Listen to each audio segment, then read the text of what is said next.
श्री राधे राधे दोस्तों। जय श्री कुंज बिहारी, जय जय श्री हरिदास, हरे कृष्णा। दोस्तों, हमारे बिहारी जी तो बेहद अद्भुत है। उससे भी ज़्यादा अद्भुत है, चमत्कार है उनकी लीलाएं। जिन जिन को उनकी लीला की आभास हुई, केवल उन्हीं को पता है उनके इस रूप को। आप सब सोच रहे हो कि मैं नित्य प्रतिदिन भगवान की लीला कहानी बोलती हूँ। क्या सत्य में बिहारी जी ऐसी लीलाएं करते हैं, ऐसे चमत्कार करते हैं? जी हाँ दोस्तों, ज़रूर करते हैं। लेकिन वो समस्त लीलाओं के देखने के लिए आपके मन में अटूट भरोसा और विश्वास होने चाहिए और बेहद प्रेम, क्योंकि हमारे बिहारी जी तो बस प्रेम का प्यासा है। वृंदावन जाके आप जितना प्रेम से राधे राधे नाम का जप करोगे, मन से राधा रानी को पुकारोगे, बुलाओगे, तो बिहारी जी उतनी ही जल्दी आपसे रीझ जाएंगे। दोस्तों, बिहारी जी के अनन्य भक्तों के कोई भी गिनती नहीं कर सकते हम। बिहारी जी और उनके द्वारा किए गए हर एक चमत्कार साक्षात जो व्यक्ति अनुभव कर लेते हैं, केवल मात्र उनको ही पता होते हैं। चलिए दोस्तों, आज सुनते हैं एक गरीब ब्राह्मण की कथा।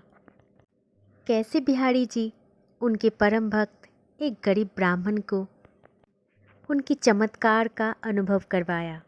दोस्तों, असल में एक गरीब ब्राह्मण था और वो बिहारी जी के अत्यंत भक्त था। वो इतना बिहारी जी से प्रेम करते थे कि उसके जीवन में बिहारी जी के अलावा कुछ नहीं मायने रखते थे। नित्य प्रतिदिन चाहे कितना भी बड़ा काम हो ना हो, लेकिन उनको बिहारी जी को दर्शन करने के लिए आना ही चाहिए था। इतना प्रेम है, रोज दर्शन करते थे और हर समय राधे राधे नाम जाप करते थे। उस गरीब ब्राह्मण को बिहारी जी के मंदिर में होता हुआ कुछ भी काम में हिस्सा लेना बहुत पसंद था। इसीलिए जब भी बिहारी जी की मंदिर में भंडारा लगता, तो उसकी पूरी जिम्मेदारी उस गरीब ब्राह्मण को दिया जाता था, क्योंकि गोस्वामी जी को भी पता था ये बिहारी जी का अनन्य भक्त है, तो इसीलिए ये दायित्व बहुत अच्छी तरह से निभा सकता है। इधर वो ब्राह्मण बिहारी जी की भक्ति में बहुत ज़्यादा लीन होता जा रहा था।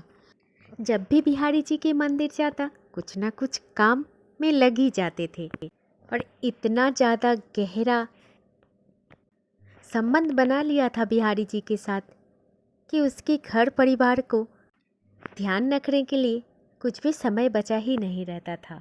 हर समय सिर्फ बिहारी जी के कामों में ही व्यस्त हो गया था, मानो कि अपना सुध बुध खो दिया था ब्राह्मण ने।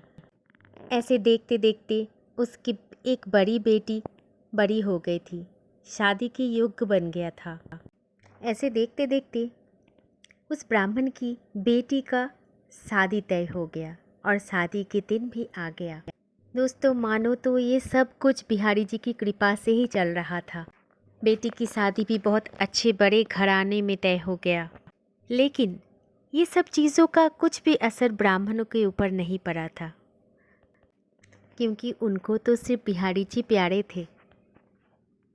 ऐसे चलते चलते एक दिन बेटी का शादी का दिन आ गया और जिस दिन उसका बेटी का शादी का दिन था, उसी दिन बिहारी जी के मंदिर में भंडारा होना था और भंडारे की सारी जिम्मेदारी उस ब्राह्मण के ऊपर ही था।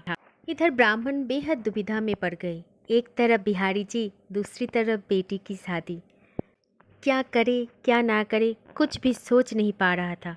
तब अपनी पत्नी से अपनी उलझने बताए तो पत्नी ने बोला, बेटी की शादी है आज, तो आप कैसे जाओगे? आप मंदिर जाकर मना क्यों नहीं कर देते? क्यों नहीं बोल देते कि कल का जो व्यवस्था है भंडारे का कोई दूसरे देख लेंगे, लेकिन आप बिल्कुल मत जाना कल। ऐसा बोलकर ब्राह्मण पत्नी ने ब्राह्मण को साफ मना कर दिया था। दोस्तों, अगर बिहारी जी पर भरोसा रखना है तो पूरी तरह से रखना है। उनके ऊपर आधा अधूरा भरोसा नहीं करना चाहिए। लेकिन वो ब्राह्मण कहाँ सुनने वाला था। उन्हें तो बिहारी जी बेहद प्रिय है। उसने बोला, ठीक है, मैं देखता हूँ, मैं कुछ व्यवस्था करता हूँ। लेकिन वो ब्राह्मण कहाँ सुनने वाला था। इसीलिए अगले दिन सुबह ही भोर के समय ही वो मंदिर चला गया। ब्राह्मण ने सोचा कि शादी तो शाम को होगा, तब तक तो मैं वापस आ ही जाऊंगा, तो क्यों ना मंदिर चला जाता हूँ, भंडारे का देख रेख करके आ जाऊंगा शाम के समय। लेकिन दोस्तों, मंदिर में जाकर वो भंडारे की व्यवस्था करते हुए इतना ज़्यादा व्यस्त हो गए थे कि उसे घर जाने का कोई समय भी नहीं मिला। और इस तरह से भंडारा ख़त्म होते होते रात हो जाता है। और जब रात को भंडारे के सारे काम ख़त्म हो जाता है, तब बेचारे ब्राह्मण अपने घर डर के मारे बहुत सहमा हुआ सा पहुंचा। लेकिन दोस्तों, तब तक अपनी बेटी का शादी भी हो गया था और विदाई भी हो गया था। वो ब्राह्मण ये सब कुछ देख के एकदम से घबरा गया और चौंक गया और मन ही मन ये भी सोचने लगे, आज तो उसका क्षमा मांगने की भी क्षमता नहीं है, क्या बोल के क्षमा मांगेंगे। लेकिन दोस्तों, जैसे वो घर पर पहुंचा तो बात कुछ अलग ही हो गया और पत्नी ने प्यार से बोला, अरे चाय पियोगे क्या? बैठ जाओ, थोड़ी देर आराम भी तो कर लो, आज तो काम का इतना ज़्यादा प्रेशर था कि बहुत ज़्यादा थक गए होंगे। फिर ब्राह्मण ने सोचा, ये क्या हो गया, पत्नी तो कुछ मुझे बोल ही नहीं रहा है, मेरे ऊपर कुछ गुस्सा भी नहीं कर रहा है, मुझे डांट भी नहीं रहा है, ऐसा क्या चमत्कार हो गया? पत्नी का इतना सुंदर व्यवहार को देखकर ब्राह्मण बेहद आश्चर्यचकित हो गया और मन ही मन सोचने लगा, क्या ऐसा हो गया? फिर वो ये भी सोच रहा है कि शायद मेरी पत्नी ने अकेले ही सब काम बहुत अच्छे से निभा लिया, इसलिए उसका मन बहुत खुश है आज और मुझे मेरी गलती के लिए कुछ भी नहीं बोल रही है। लेकिन दोस्तों, ब्राह्मण एक दिन आश्चर्य हो गया। शादी लगभग 15 दिन हो गया। इसी दौरान बेटी की शादी का एल्बम आ गया घर में। तो फिर घर वाले सब मिलके शादी का एल्बम देख रहा था। इधर वो ब्राह्मण बेहद ज़्यादा डर गया था, आज तो हम पकड़ी जाएंगे, क्योंकि उसे इतना डर लग रहा था कि एल्बम में अगर पत्नी को ये दिख गया कि मैं तो शादी में मौजूद ही नहीं था, तो शायद पत्नी गुस्सा हो सकती है। फिर ब्राह्मण ने सोचा कि चलो कोई बात नहीं, जो होगा देखा जाएगा, अभी तो बेटी का शादी और विदाई जो मैं अपने आँखों से नहीं देख पाया, वो एल्बम से ही देख लेते हैं। कैसी हुई थी मेरी बेटी की शादी, कैसी हुई थी उसकी विदाई। दोस्तों, ये सोचकर जैसे ही ब्राह्मण ने एल्बम देखा तो एकदम चकित होकर रह गया और उसके शरीर में पसीना पसीना आ गया। एल्बम को देखकर उसका शरीर पूरा कांपने लग गया। ब्राह्मण ने ये देखा कि अपनी बेटी की शादी के हर एक रस्म में उसका फोटो था, लेकिन वो चकित हो गए कि ये कौन आया था, मैं तो यहाँ पे था ही नहीं, मैं तो मंदिर में था, भंडारा था उस दिन। ये सब कुछ देख के ब्राह्मण को कुछ भी नहीं समझ में आ रहा था। फिर सब कुछ अपने पत्नी को बताया। फिर पत्नी बोली, आप ये कैसी बातें कर रहे हो, आपके दिमाग तो ठीक है ना? उस दिन तो आपने ही सब काम किया, आपने ही तो पूरी जिम्मेदारी उठाई थी बेटी की शादी का, आपने ही तो बेटी का हर एक रस्म किए हैं और घर में आए हुए सभी मेहमानों का स्वागत भी आप ही नहीं किए हैं, सब कुछ तो आप ही देख रहे थे, फिर भी आप आज ऐसा क्यों बोल रहे हैं कि आप आए नहीं थे? ऐसा कैसे हो सकता है? और कौन हो सकते हैं आपकी जगह में? फोटो में ही तो आप दिख रहे हो ना।